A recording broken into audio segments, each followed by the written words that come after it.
He relives it countless times each and every day. The moment he should have died. The moment the woman he loved died in his place.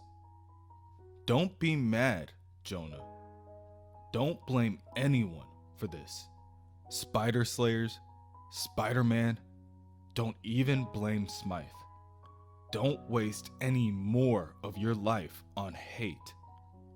Those were the last words she left him with, but he can't even grant his wife her dying wish. He will never have any true peace, not until Smythe pays.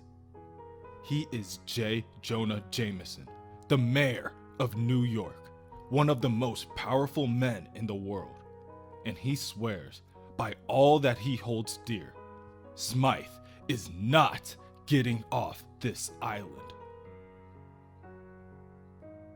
There, in the Raft maximum security prison, moments after the failed execution of Alistair Smythe, Jonah and the others stand in the wake of the destruction.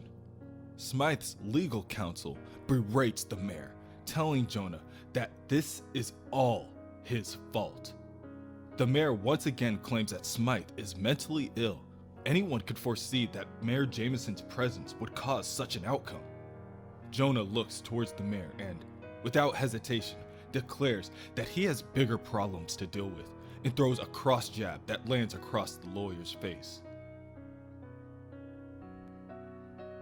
The lawyer backs up to join the rest of the group, and the others in the room look around to examine the area. At the moment, in the room stands the mayor and the few other city officials, Nora Winters from the Daily Bugle, and Chief Shipley and the remainder of the Raft security forces. Seemingly, everyone is safe.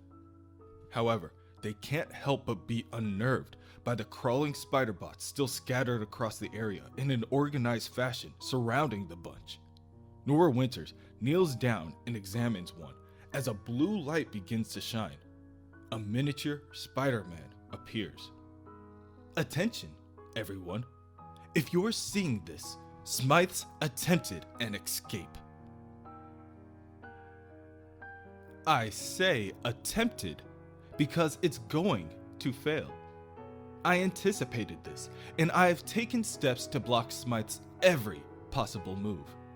Inevitably, he'll try to use you as hostages. To prevent that, I need your cooperation. My spider bots are going to erect a force field that will protect you until help arrives. Please step inside the circle formed by the spider bots and stand clear of the outer edge. The force field will activate in 5, 4, 3. Just before the force field closes completely, Jonah jumps outside and, against the better wishes of Miss Grant, his assistant, Jonah runs outside the room and picks up a loaded weapon off a nearby raft guard that died from the mini-slayer attack. Jonah examines the fallen guard and the weapon and says, "Rest easy, son.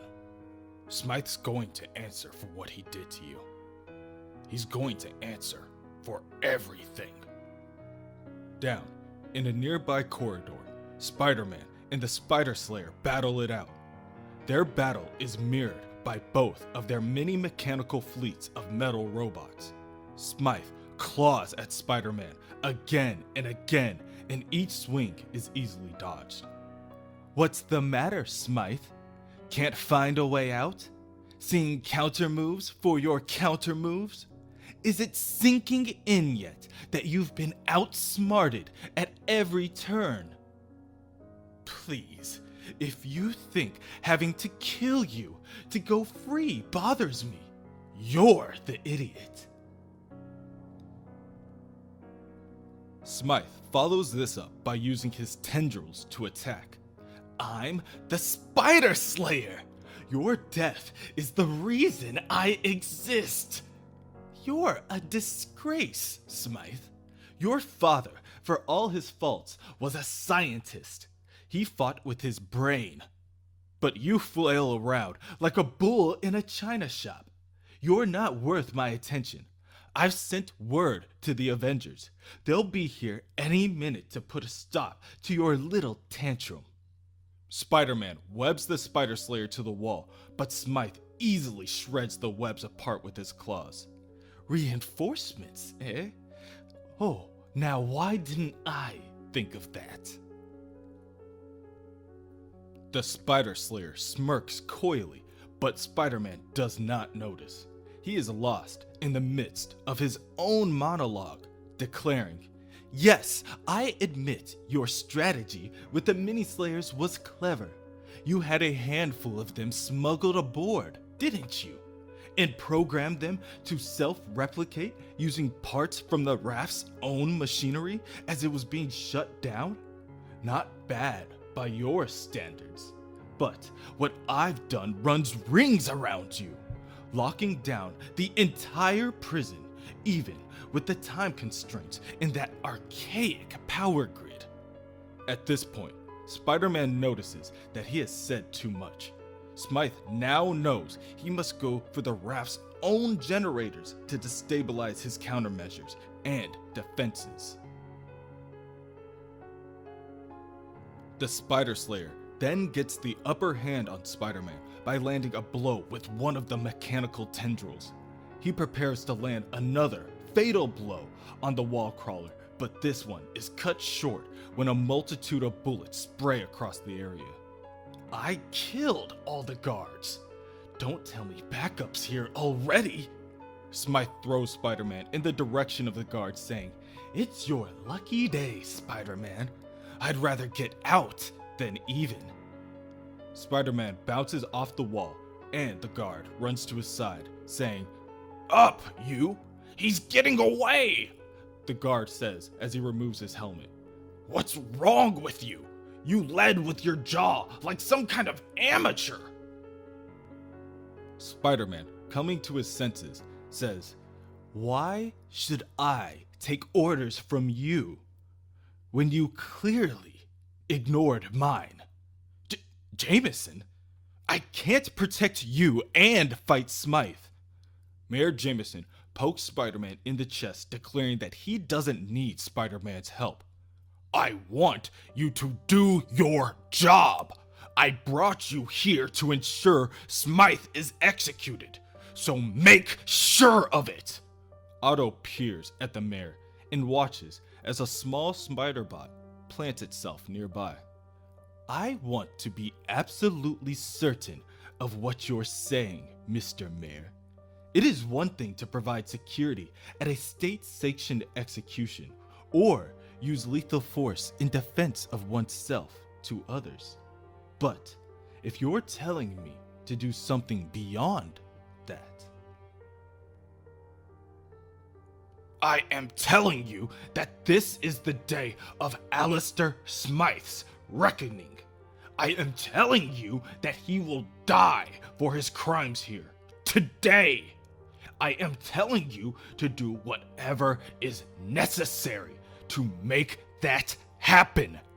Was that clear enough for you?" "Yes," Spider-Man replies. "That was exactly what I needed. Now, I strongly advise you to go back to the others. Obviously, I can't force you to take advantage of my protection, but I assure you, if things get worse here, you'll wish you were on the other side of that force field." This is nothing but child's play to Spider-Man. He easily uses the Mini-Slayer's own communication signal to triangulate Smythe's location. However, once again, two can play that game. The Spider Slayer does the same. He uses Spider-Man's communication signal to locate both him and the innocent bystanders. He also shares what he's learned with a couple of friends. At that moment, the newly upgraded Boomerang, Vulture, and Scorpion burst through the nearby wall. Boomerang uses one of his enhanced razor rings and slices Spider-Man across the back, telling him that he should have never left them alive. Scorpion runs to the front of the small group, drunk on rage. You tore off my jaw, punk. That's just where I'm going to start on you. Spider-Man, web scorpion swinging tail, only barely stalling his advance. The scorpion flings a dozen feathers that shred Spider-Man's costume apart. I understand your anger, Scorpion, but Smythe's made us better than before. He didn't just fix my blindness, he gave me better wings. I may have to keep these. Before Spider-Man can react, a boomerang explodes only inches away from him, throwing him across the room. Boomerang smirks and agrees. Aye, man, I always used to worry about running out of boomerangs, but this suit just grows new ones. Spider-Man flies through the air, and Scorpion catches him with the backside of his claw. He then slams Spider-Man against the wall. Spider-Man bounces off the wall, rolls on the ground, and jumps up to his feet with a burst of energy before webbing up the entirety of the hallway. As his web cartridges run low, Spider-Man tries to reason with the upgraded criminals. Idiots, he says. Smythe's using you. The Scorpion is the first to respond that surprisingly, he's okay with that. Spider-Man, almost at a loss of words, spits out, You really think he'll let you keep those weapons? He'll take them back the moment he gets what he wants. Spider-Man is distracted by a running feed from one of his spider bots in the generator room.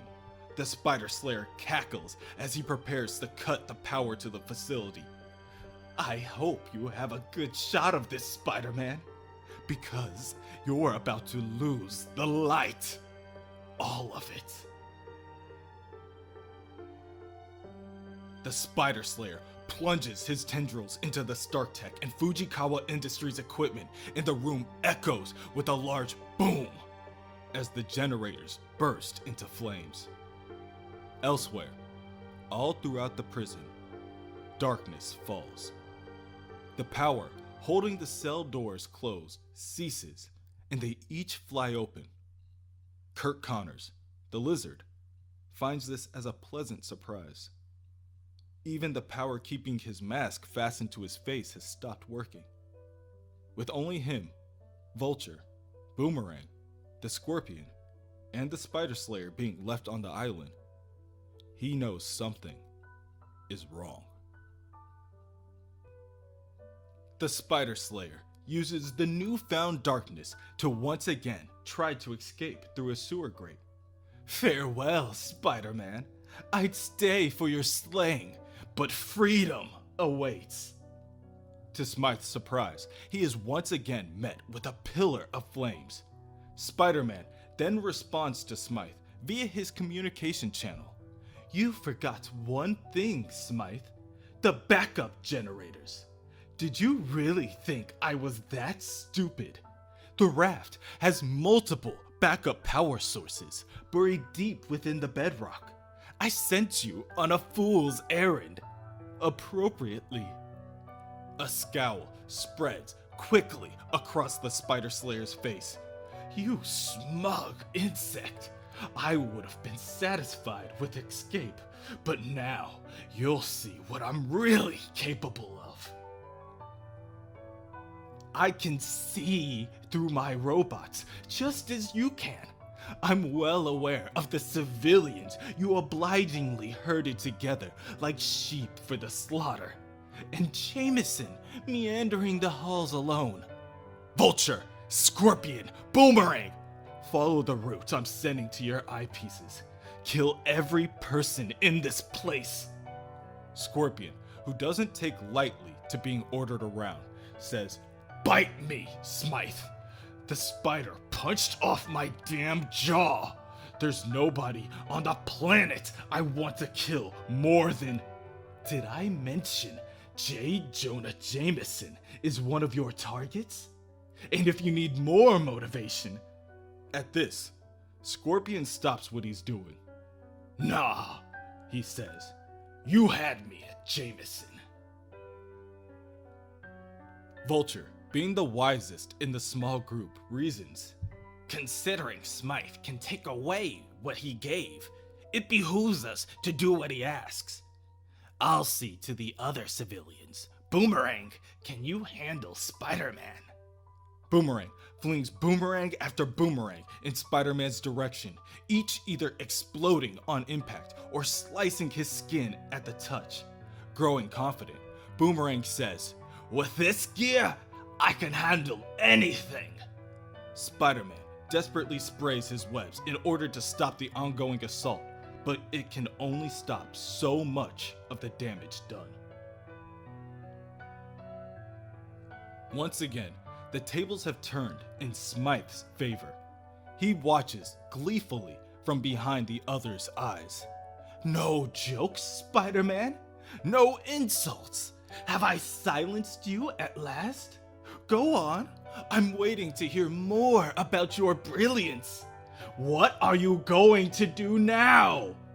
Spider-Man answers this by catching Boomerang off guard and webbing his explosive projectiles to his own body. Seconds later, they detonate. The explosion from the combined boomerangs chases Spider-Man out of the corridor, and he is barely able to make it out of the blast radius in time. "Not bad," Smythe says, "but you still have Scorpion on his way to kill the mayor, and Vulture preparing to murder those innocent souls who came to watch me die. It's called Hobson's choice, Spider-Man. Who will you save?" Spider-Man continues to swing down the corridor and tells the Spider Slayer, "None of the above." "What are you talking about?" Smythe asks, bewildered. "There are lives at stake. You have to save them." "Wrong, Smythe," Spider-Man corrects. "There's only one thing I have to do. Slay the Spider Slayer."